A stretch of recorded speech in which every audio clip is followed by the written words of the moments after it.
नमस्कार नमस्कार नमस्कार दोस्तों, मैं Nikhlesh Jain Hindi chess space India channel पर आप सभी का हार्दिक अभिनंदन करता हूं। दोस्तों, आज मैं एक बेहद ही खास वीडियो लेके आया हूं। बात करेंगे गैरी कास्परोव की। गैरी कास्परोव दुनिया के महानतम शतरंज खिलाड़ी, जिन्हें कार्लसन भी मानते हैं कि उससे बेहतर कोई खिलाड़ी शतरंज में हुआ नहीं। बात काफ़ी हद तक सही भी है। गैरी कास्परोव का जो प्रभाव रहा है शतरंज में वो आज भी जारी है, आज भी वो एक्टिव हैं। ग्रैंड चेस टूर अभी जो चलता है इस समय वो उन्हीं की देन है। और साथ ही साथ जो है बहुत मैग्नस कार्लसन को भी उन्होंने ट्रेन किया है। गैरी कास्परोव फाउंडेशन भी है उनका, अभी भी वो एक्टिव हैं और पॉलिटिक्स से लेके सारी दुनिया में एक्टिव है। लेकिन 1997 में कुछ ऐसा हुआ था जिससे पहली बार दुनिया के हर कोने में गैरी कास्परोव का नाम जो है वो पहुंच गया था। क्यों? क्योंकि 1997 और 1996 दोनों सालों में गैरी कास्परोव ने पहली बार जो है कंप्यूटर के साथ कोई मैच खेला था, प्रॉपर मैच खेला था, Kasparov versus deep blue. Deep blue IBM company का एक कंप्यूटर था, सुपर कंप्यूटर, जो कि जिसे डिज़ाइन किया गया था पर्टिकुलरली गैरी कास्परोव से मुकाबला करने के लिए। डेफिनेटली कंपनी का इंटरेस्ट ये था कि उनके शेयर जो है वो बढ़ेंगे अगर उनका कंप्यूटर किसी विश्व शतरंज चैंपियन को हरा देगा, क्योंकि ऑथेंटिसिटी बहुत बड़ी चीज़ थी। विश्वास लोगों को नहीं होता था कि क्या मशीन वाकई में क्या क्या कर सकती है। आज तो आपको कोई डाउट ही नहीं है, लेकिन तब जो है बहुत डाउट था लोगों को।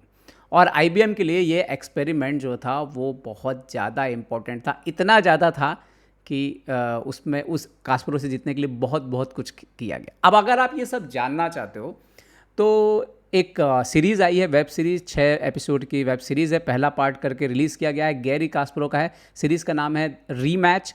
और भारत में मैंने सर्च किया, वैसे तो हॉटस्टार दिखा रहा था लेकिन उधर मुझे दिखी नहीं, तो एयरटेल एक्सट्रीम फाइबर पे मैंने एक्सट्रीम प्ले पे मैंने सर्च की, वहाँ पे मिल गई। वहाँ पे मैंने इसको देखा, 3 दिन से मैं इसको देख रहा था थोड़ा थोड़ा करके। फाइनली आज ये पूरी हुई। तो इसमें गैरी कास्परोव का रोल प्ले किया है क्रिश्चियन कुक ने, ब्रिटिश अभिनेता हैं। कमाल का अभिनय किया है उन्होंने इसमें। और मतलब जब वो सीरीज़ ख़त्म होगी तो आपको लगने लगेगा अरे यही गैरी कास्परोव है। मतलब इतना बढ़िया अभिनय किया है उन्होंने, जितनी मेरे को समझ है अभिनय की। मैं कोई एक्सपर्ट तो हूँ नहीं मूवी का। और कहीं कहीं थोड़ी सी बोरिंग हुई थी मूवी बीच में। आपको कास्परोव का कैरेक्टर भी दिखेगा कि कैसा उनका स्वभाव था, क्यों कभी वो उग्र हो जाते थे बहुत ज़्यादा। उसके पीछे का साइकोलॉजिकल बैकग्राउंड भी जस्टिफाई किया गया है कि उनके पिता कैसे, जब वो 7 साल के थे वो नहीं रहे, उनके पिता ने उनको चेस सिखाया थोड़ा, वो भी दिखाया गया है मूवी में। मैं मूवी बोल रहा हूँ, सीरीज़ बोल रहा हूँ, एक ही बात है। और उनकी मदर ने कैसे उनको बड़ा करने में, वर्ल्ड चैम्पियन बनाने में रोल प्ले किया। उनके पर्सनल रिलेशन के बारे में भी थोड़ी सी बात है। उनकी एक बेटी की भी झलक जैसी जो है उसमें दिखाई गई है। और तो ओवरऑल बहुत सारी चीज़ें हैं इसमें। और कैसे आईबीएम पूरी जान लगा देता है उनको हराने के लिए। और भाई कंप्यूटर की कंपनी है तो उनको तो शेयर मार्केट में ऊपर जाना है, तो वो कैसे दावपेच इस्तेमाल करते हैं कास्परोव के ख़िलाफ़, कैसे वर्ल्ड के बेस्ट ग्रैंड मास्टर्स को हायर कर लेते हैं। और तो कास्परोव जो है पहला मैच 4-2 से हराते हैं डीप ब्लू को, लेकिन दूसरा मैच जो है कास्परोव हार जाते हैं।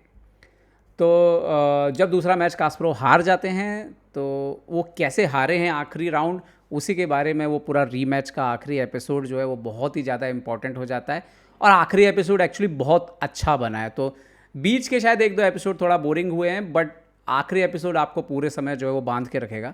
अगर आप चेस प्लेयर हो तब तो आप हिलने नहीं वाले हो। और एक मोमेंट बहुत ही कमाल का है, जब अगर आप रियल चेस प्लेयर हो तो आपके आँख में थोड़ा आंसू आ सकते हैं।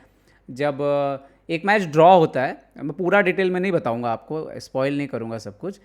तो जब कास्परोव की एंट्री होती है और कास्परोव बहुत निराश होते हैं और वहाँ पे पब्लिक जो है उनके लिए ताली बजाती है और बहुत जो जो करती है, उसके बाद कास्परोव जो है वो ऑलमोस्ट बहुत भावुक हो जाते हैं। वो मोमेंट बहुत अलग है। और लास्ट में तो आपको मज़ा आने वाला है कि जब ये सीरीज़ पूरी ख़त्म होगी। तो खैर ओवरऑल ये एक सीरीज़ थी जो मैंने देखी काफ़ी दिन पहले। चेस के ऊपर बनी हुई, चेस पे कोई मूवी बन रही है, कोई सीरीज़ बन रही है, ये बहुत अच्छी बात है। और इसका सेकंड वर्जन भी आने वाला है, तो ये और भी अच्छी बात है। हमें पता है क्वींस गैम्बिट कितना सक्सेसफुल हुई थी। तो ये ओवरऑल सिनेरियो है। और आप देखिए, अगर आप देख सकते हैं, इंग्लिश में है, अभी हिंदी डब में नहीं आई है, तो इंग्लिश में ही आपको देखनी पड़ेगी। अभिनय सबका अच्छा है और एज अ चेस प्लेयर तो खैर आपको बोरिंग नहीं लगेगी कभी भी, सब ठीक ठाक ही लगेगा, मज़ेदार लगेगा। और एक और सीन है जब वो गैरी कास्परोव को रनिंग का बहुत शौक रहता है, तो वो भागते रहते हैं जब, तो न्यूयॉर्क शहर की पब्लिक निकल निकल के गैरी कास्परोव को सपोर्ट करती है। तो जब वो मैच हो रहा था तो कंपनी उसको ऐसा दिखा रही थी, यूएसएसआर वर्सेस रशिया, लेकिन चेस प्लेयर्स इसको ऐसा नहीं देख रहे थे। चेस प्लेयर्स इसको देख रहे थे मैन वर्सेस मशीन, और सारे जो लोग थे वो कास्परोव के साथ थे, इवन यूएसए के लोग भी कास्परोव के साथ थे। तो ये भी एक बहुत ही खूबसूरत पहलू है। खैर आपको ये सब दिखेगा। अब हम बात करेंगे उस मुकाबले की जिसके बारे में कास्परोव हार गए। आखिरी मैच था, 3.5 से हारे, 2.5 से बराबर चल रहे थे, और फिर कास्परोव ने कुछ आरोप लगाए थे, तो उसके बारे में थोड़ा सा बात करेंगे। तो आइए देखते हैं वो मैच। तो ये था आखिरी मुकाबला, और यहाँ पर E4 खेल करके शुरुआत करी डीप ब्लू ने। आखिरी राउंड में डीप ब्लू वाइट था। ये वो दौर है कंप्यूटर की जब शुरुआत भी नहीं हुई थी, तैयारी करना जो है वो अगला लगभग जो है वो असंभव था। मतलब कुछ नई नॉवेल्टी लाना, इसके लिए आपको बहुत सारे ग्रैंड मास्टर्स का दिमाग की ज़रूरत थी अगर आपको बोर्ड पर कोई नई नॉवेल्टी खेलनी हो तो, और बहुत ज़्यादा डीप प्रिपरेशन की ज़रूरत होती थी। तो कास्परोव ने यहाँ पर जो जवाब दिया, कास्परोव ने खेला C6। कारोकान वो खेलते थे, D4, D5, knight C3, pawn into E4, knight into E4, knight D7, knight G5। ये कास्परोव कार्पो के मैच में भी हुआ है। नाइट F6, बिशप D3, यहाँ पर E6, नाइट 1 F3, और कास्परोव यहाँ पर खेलते हैं H6। अब जैसे हमने H6 खेला, इंजन जो है वो कहाँ पे आ गया, थोड़ा वाइट के फेवर में आ गया। ये चीज़ जो थी ये तब सोचना भी इम्पॉसिबल था। मतलब आप भूल ही जाइए कि कोई इसकी तैयारी कर सकता था। अब यहाँ पे कास्परोव का आरोप क्या था कि ये उनकी पर्सनल तैयारी थी जिसके बारे में वो एक दिन पहले अपने कमरे में बात कर रहे थे, और कहा यह जाता है कि ये लीक हुई थी इन्फॉर्मेशन। अब कैसे क्या हुई थी उसके लिए आपको मूवी, ये जो सीरीज़ है वो देखनी पड़ेगी। तो ये वो मूव था। अब यहाँ पे कंप्यूटर है आज के दौर पे, तो सही चाल जो है वो आपको मैं बताता हूँ, बट उससे पहले नेचुरल मूव क्या है। नेचुरल मूव है नाइट E4, बिशप E4, और इसके बाद ब्लैक को इक्वलिटी मिल जाती है, मतलब बराबर हो जाता है खेल। तो ये जो चीज़ थी कि खेल बराबर हो जाता है यहाँ पर, ये गैरी कास्परोव इसी के लिए तैयार थे कि भाई मैच बराबर हो जाएगा। ड्रॉ ही चाहिए था कास्परोव को, उनको हराने का ऐसा कोई बहुत जुनून नहीं रह गया था लास्ट में। उनको था कि कम से कम ड्रॉ तो करना है लास्ट राउंड, मशीन से हारना नहीं है। तो ये यही तैयारी थी।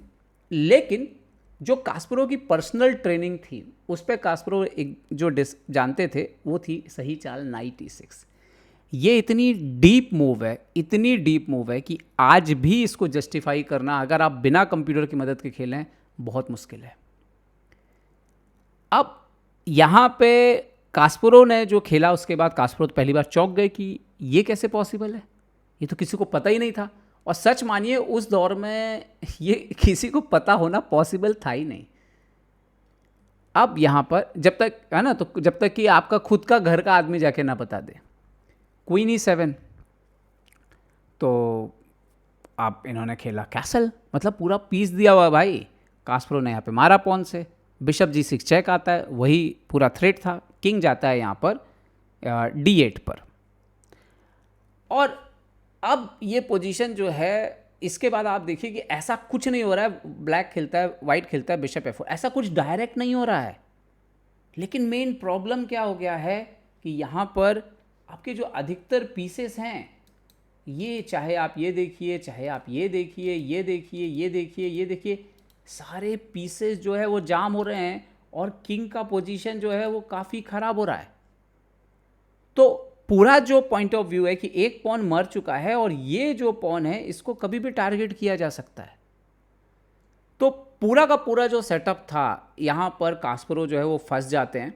यहाँ पर कास्परोव जो है वो कंटिन्यू करते हैं, B5 करके बिशप के लिए जगह बनाते हैं, A4 करके डीप ब्लू फिर चैलेंज करता है। क्या पॉन ब्रेक है, आप देखो 1997 में कंप्यूटर सब ने एनालाइज करके कास्परोव पर हमला कर दिया। ओके, बिशप B7, रूक E1, कास्परोव खेलते हैं नाइट D5, बिशप पर अटैक करते हैं, बिशप जाता है G3, कास्परोव किंग को और हटते हैं।